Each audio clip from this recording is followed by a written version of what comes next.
pitching like he did in his last start, this should be a tight, close, low-scoring game. So I agree, kid. Under 9, I think 9 is a little too high here. Yo, I love what's going on right now. Yeah. When No, what could people go listen wrong? to We're when all on the same side. when Dylan's behind me, that could be either really good or really bad. Yeah. Because Could Dylan's go usually either the one way. with the lead with the baseball. But your boy doing his thing. Hey, we got there with Paul Blackburn as well, kid. I think it's an automatic play every time Blackburn. Let's go to the Oakland Athletics. They're on the road taking on the Cleveland Guardians. Tristan McKenzie going for the Guardians. Joe Boyle going for the Athletics. Minus 180 for the home Cleveland Guardians. Plus 150 for the Oakland Athletics. Over under is at 8. Kid, I'll let you start this one off. What do you got here? Still, I ended up staying away. Do I think Cleveland's the right side with McKenzie on the mound? Absolutely, Dill. But the minus 180 is too rich for me. And then to go on the run line, don't get me wrong, I like it. I just don't love it, Dill. But that would be the lean for me. Cleveland, I almost said Cavaliers. Cleveland Guardians on the run line plus 120, slight leans. Yeah, A's been much better than I think a lot of people anticipated. A's 10-1 on the run line as an underdog in their last 11 games. 0-3 on the run line as a favorite. So we want to back them as dogs. And I honestly, I can't blame anyone if they're on the Oakland Athletics here, but I'm going to go with a total. I see 7.5s out there. Even at an 8, I still like the over here. We haven't been talking about it, but the Guardians have been the surprise team of the MLB this season, especially on offense. They're averaging 5 runs per game. These two teams started the season off on a 4-game series. 3 of the 4 games did go over this number. And with the pitchers, McKenzie and Boyle, both inconsistent, up and down kind of guys. 2 of the 3 games for both starters have gone over this number. We're going to be having 11-mile-an-hour winds blowing into center field in Cleveland tomorrow. 7.5, 8, whatever number you could get is just too low. I'm going to take the over here in this game.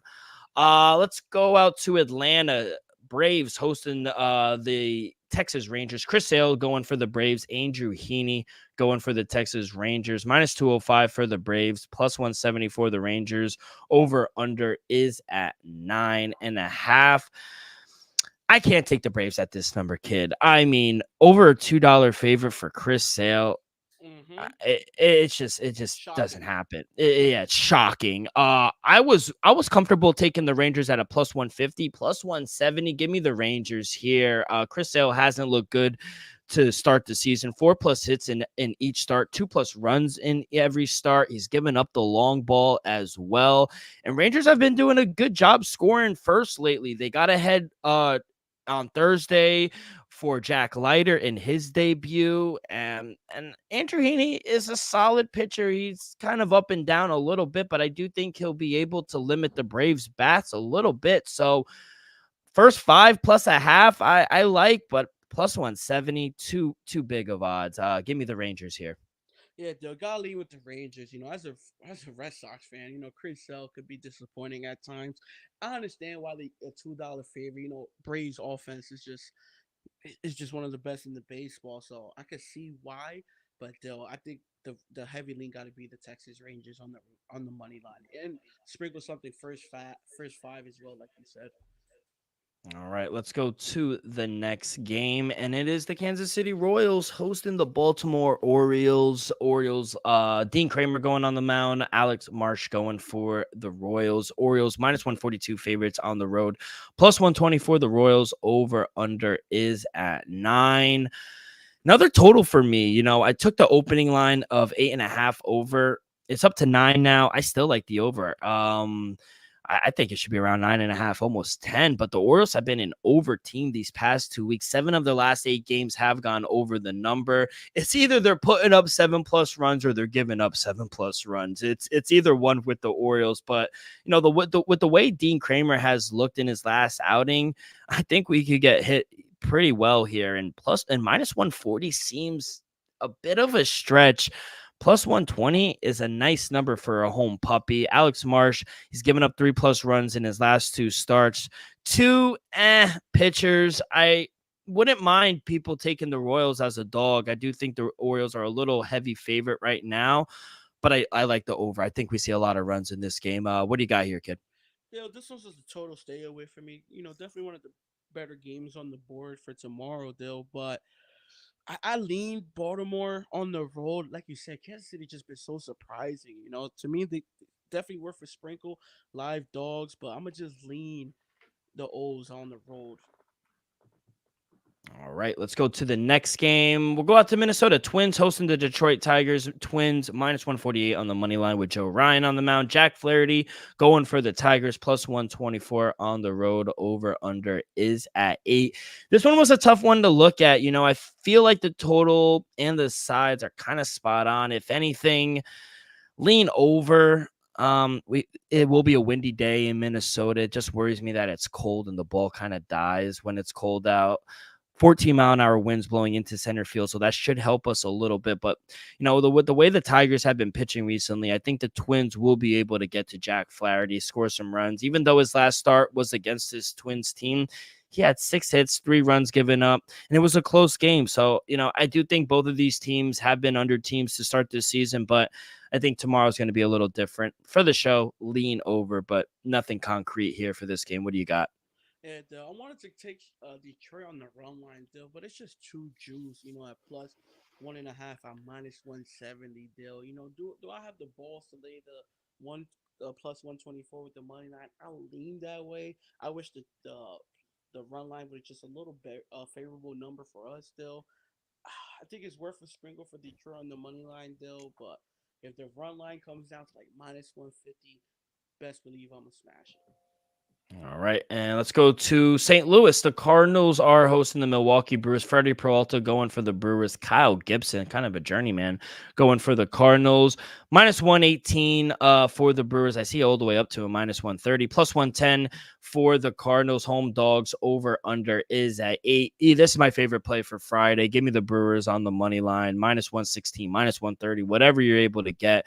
Freddie Peralta has looked amazing to start this season. Strikeouts are high, walks are low. Over. He's in control of all of his pitches. What are you going to say?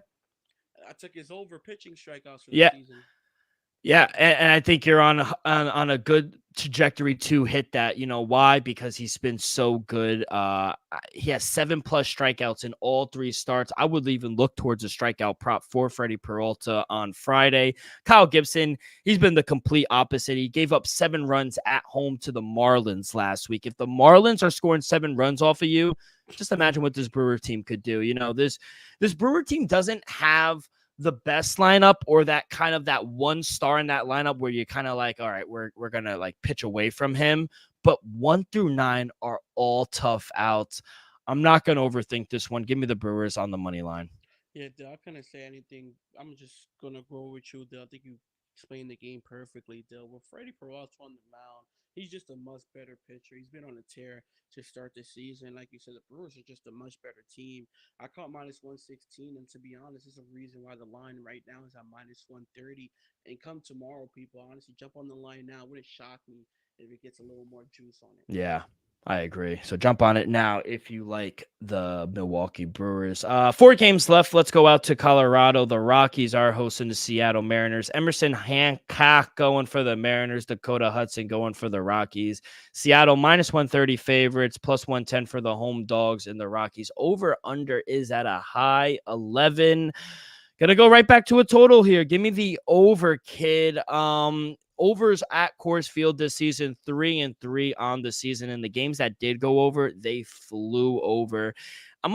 This is a fade on both of these pitchers. I don't want to touch any side here. Emerson Hancock and Dakota Hudson. Hancock in his 1 start on the road for the Mariners, small sample size, but still 11 hits, 8 runs given up. Now he's having to go to altitude.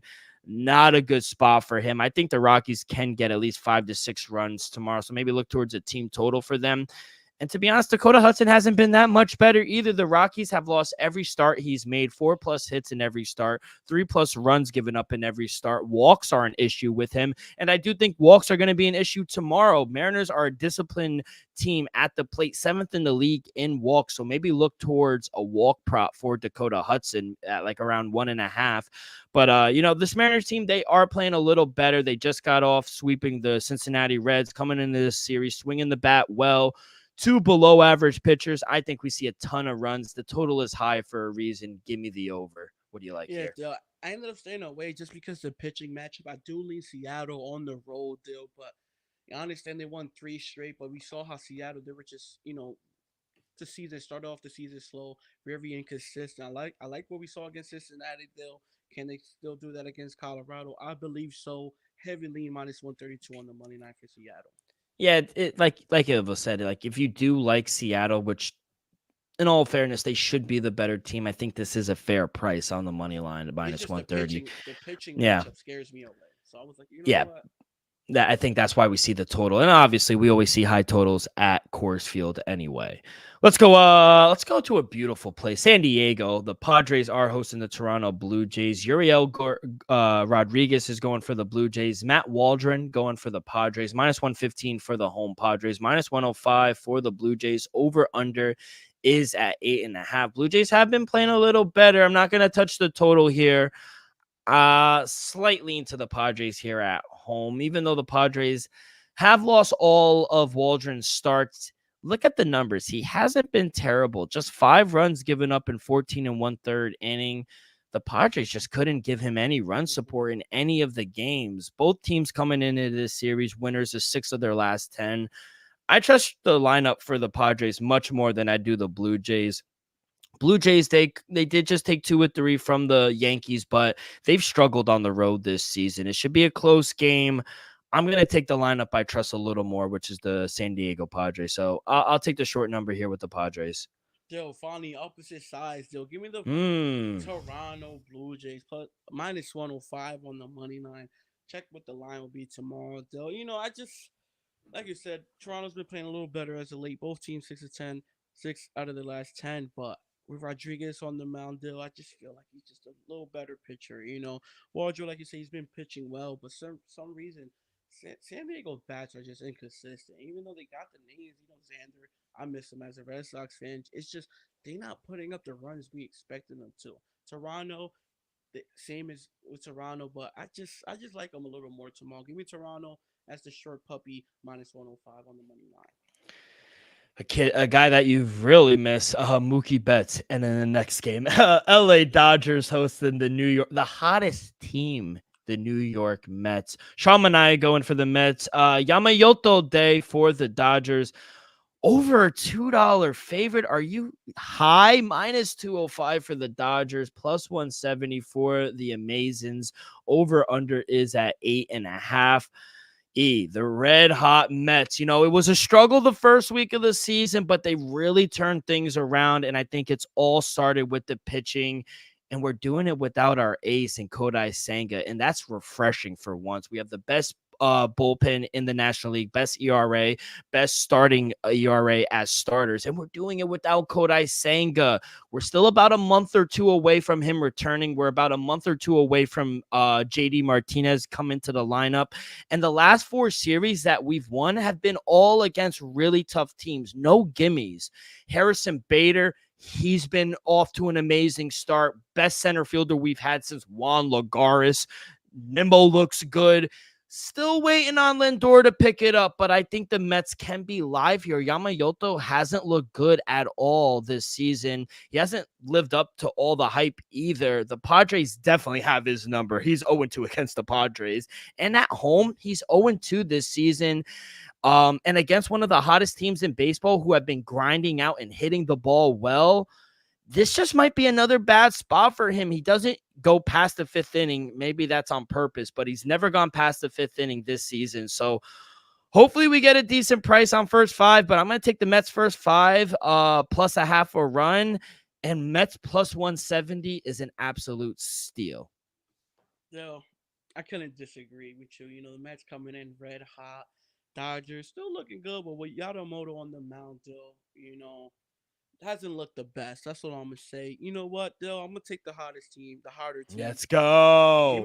Give me the Mets on the run line plus 1.5 at minus 120 to lose this game by 1, Dill, at minus 120. I think that's a great number. They're the harder team. Give me the Mets on the road on the run line. And let's not forget the Dodgers just came off losing 2 or 3 from the Washington Nationals at home, where they were over $3 favorites in both of the games they lost. Let's not forget there are going to be opportunities where we could fade these teams where they're just going to be outrageous price because of name recognition. We see the same thing with the Braves being an over a $2 favorite. Why? Because Chris they're the Sale. Braves and it's Chris Sale. Exactly. Same thing with the Dodgers. So we're going to get opportunities where we could fade them. Last game on the slate, San Francisco Giants hosting the Arizona Diamondbacks. Blake Snell going for the Giants. Jordan Montgomery making his first start of the year for the Diamondbacks. Minus 130 for the San Francisco Giants. Plus 110 for the Diamondbacks. Over under is at 8. Whew, this one was a tough one. I understand. I like the over. I do think we'll see some runs here, but Giants, why not? I'll take a shot with the Giants. I do think they are the better team. I don't know what it is, but for whatever reason, I just can't get the D-backs right. Every time I bet them, they lost on Wednesday for us. They blew the lead and just a very inconsistent team. Giants, they've been inconsistent as well. Blake Snell hasn't looked good either in his first 2 starts, but I do think at home against an up and down Diamondback team, hopefully we see some positive regression from Snell. And, Jordan Montgomery, it's his first start of the season, just like Justin Verlander. I want to see what he does for the first few starts before I start to back him. I want to get a read on him. So gonna stay away from the Diamondbacks. I'll slight lean to the Giants, but I don't feel good about it. What do you like here? I ended up just staying away from this game. I like, Montgomery, but he is coming back making his first start of the season on the road. I think that's a tough task. And then you got Yeah. Blake Snell, who hasn't looked good at all this season. So I was like, you know what? I was like, do stop it, scared. I'm gonna just stay away though. So I Yeah, ended up staying away. sometimes it's the best to just stay away if I'm being honest. But we've been hot on the Diamond Kid. I think 8-2 collectively last pod. So seeing the bases pretty well, kid. You know what we have been seeing? Well, the UFL week 4, baby. Let's get to it. 4 games, 3 on Saturday. Surprisingly, usually they split it up 2 and 2, but we got 3 games on Saturday, 1 on standalone on Sunday. We'll start with the first game. Memphis Showboats and St. Louis Battlehawks. Memphis on the road underdogs plus 280. St. Louis at home laying 7. Over under is at 45.5. What do you like for this one? Speak up a little, please. I think you're a little away from the mic as well. I apologize on that, Dill. I'm gonna take Memphis on the road plus the 7. Don't get me wrong. I just don't feel like the Battlehawks should be this heavy as a favorite. I understand they could probably have the best home field advantage in all the USFL right now, Dill, but I just feel like Memphis, they could run the ball at times, they could pass the ball when they needed to. Defensively sometimes, but even though with the home field crowd, I think Memphis could at least lose by a field goal, maybe 4, or maybe a touchdown. We take a push, but give me Memphis plus the 7. I don't see them losing more than that. All right. I'm actually going to start with a total here. I'm going to go under 45.5 at minus 110. Memphis banged up from last week. Their quarterback is hurt. I do think when St. Louis has the ball, they're going to control the clock. And I feel like Memphis is going to play a type of script where they're going to play the game close to the chest, play everything safe. With all the injuries they're dealing with, I don't think they could afford a lot of mistakes. Memphis doesn't score to begin with. 18 points, 19 points, and 14 points so far this season. This all adds up to be like a protective type of game. So I'm going to go under here, 45.5, kid. Let's go to the best team in the league.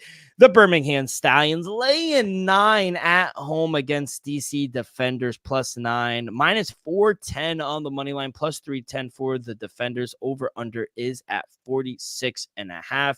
Kid, what do you like here? You laying 9? Dill, it's tough to lay this 9, Dill. Even though I hesitated last week to lay the 7.5, they won the game by double digits easily. I think DC could put up a better fight. Can they lose this game? Absolutely. The Stallions are just a powerhouse. But I give DC a slight shot to cover the 9.5 where you could get. DC was home. I would have took the plus points, but on the road against the best team in the league, I think it's a tough task. But DC, I give them a slight shot to cover. I'll lean DC. I think can they lose by 10? I think so. If the spread gets to plus 10, I'm gonna take DC. Yeah, Stallions haven't lost in over a month. They haven't lost since Not, like week 6 last year. yeah, literally. Perez, the quarterback, stud, best quarterback in the league. Not a team I want to fade right now. I faded him, tried to get cute in week 2, and that didn't work. I mean, you can lay the 9, but I think the best way to play the Stallions team is the future market. Take them to win the UFL at plus money, and then when they get there, maybe hedge your way out and take the plus money with another team, because this team will be in the championship game by far. This is the best offense. It's the best defense. They're only allowing 13 points per game. I just got the Stallions to win the league at plus 185. That's going to be my play moving forward. We're not, if they get there, they're not going to be plus money. Let's just call it what it is. It's going to be minus 400 to win I guess the UFL championship it's called. But yeah, I'm going to take Birmingham to win the UFL at plus 185. Let's go to the third game on Saturday. Michigan Panthers on the road taking on San Antonio Brahmas. Close game on the board. Michigan Panthers road favorites minus 112 on the money line. Plus 1 on the spread for San Antonio. Minus 108. Over under is at 41.5. This was a stay away game for me. Backup quarterback going for San Antonio. Both teams seem to be very similar. I guess I would give the edge slightly to Michigan. They have the better kicker, and we've seen kickers just hit 44, 45, 54, 55, 56 yarders. This is a stay away game from team. I feel like both teams are even offensively and defensively. Slight lean to Michigan, but I'm going to stay away here, kid. What do you got? Yo, that's what I'm going. I'm going Michigan Panthers on the money line, minus 122. I like the Brahmas. I like the way they've been playing all year. But when you got a quarterback injury, deal, he's not going to be able to go. That's what worries me. Is the offense still going to look the same? Are they going to be explosive as they were at times? I see Michigan. They can fight, Dale. They can make things interesting. They're not up there, but I think they're just a little better than the Brahmas are right now. If the Brahmas had a healthy quarterback, I would be on the opposite side. But give me Michigan on the road minus 122. All right. And then last game is the standalone on Sunday. The Houston Roughnecks, your Houston Roughnecks, hosting the Arlington Renegades. Both teams defeated. 1-0 has got to go. The Arlington Renegades and Bob Stoops coaching the Arlington Renegades. Minus 3 on the road, minus 155 on the money line. Plus 3 for the Roughnecks, plus 130 on the money line. Over under is at 46.5. 3 weeks in, and I can confidently say that the Houston Roughnecks are the worst team in the league. The team is just undisciplined. They commit the most penalties. They turn the ball over more than anyone. 3 kicks have been blocked as well. Someone's going to get a win this week, and I think it's Arlington Renegades. I'll lay the 3. This is my favorite play for the weekend. Houston has the worst offense in the league. They average the least amount of yards. They score the fewest points. And on defense, they allow their opponents to convert on third downs over 50% of the time. That is not a recipe to win the game at all. Arlington's offense is fine. They haven't won a game, but they're second most in passing yards in the league. They can move the ball. They're just not executing down the in the fourth quarter. They're moving the ball fine. Now going up against the worst defense in the league. I love Arlington here. This is my favorite play of the week, and I'll lay the 3 with the Renegades. So I can't disagree with you. Renegades are the better team, Dill, but I'm gonna give Houston a sprinkle, Dill. Give me Houston plus 3 at home, Dill. I think they have a chance to turn it around. Can they go out there and win this game against Arlington? Absolutely, Dill. Arlington 0-3 as well. They do look better, especially defensively and offensively, Dill. But I'm gonna give the Roughnecks a shot at home, Dill. Can they pull off the upset? I think so. Can Arlington also handle business and possibly blow them out? Possibly, Dill. But this is the battle with Texas. I'm going to go with the Roughnecks. Give me the Roughnecks plus 3. My question to you is, if they get blown out here, how many weeks do you stay loyal to this team? Oh, no, it's over. It's over. You lose, okay. You lose the battle with Texas, it's over. It's over. Okay, thank you. But that's going to do it. Long EP, but we gave you guys a ton of plays, 4 plays for spring football. We got, 4, 5, 6, 8 NBA games this NBA playoffs. We gave you 15 MLB games as well. A ton of action for you this weekend. Hopefully we made you guys some money. But any last words? Big plans this weekend in Florida? What are we doing? Saturday I might, go fishing, go on the jet skis and whatnot. Oh, on the wow. beach. So hopefully we do that Saturday. Sunday I'm going riding with the boys with Angel and Lil Pup. Shout out Angel and Lil Pup. Going to ride the quad. He got a bench. He got a couple of dirt bikes. 2 strokes. Yamaha. You got a Honda CR for the people that's listening. If you know, those are really good bikes. Yeah, tell Angel I said hi if you see him.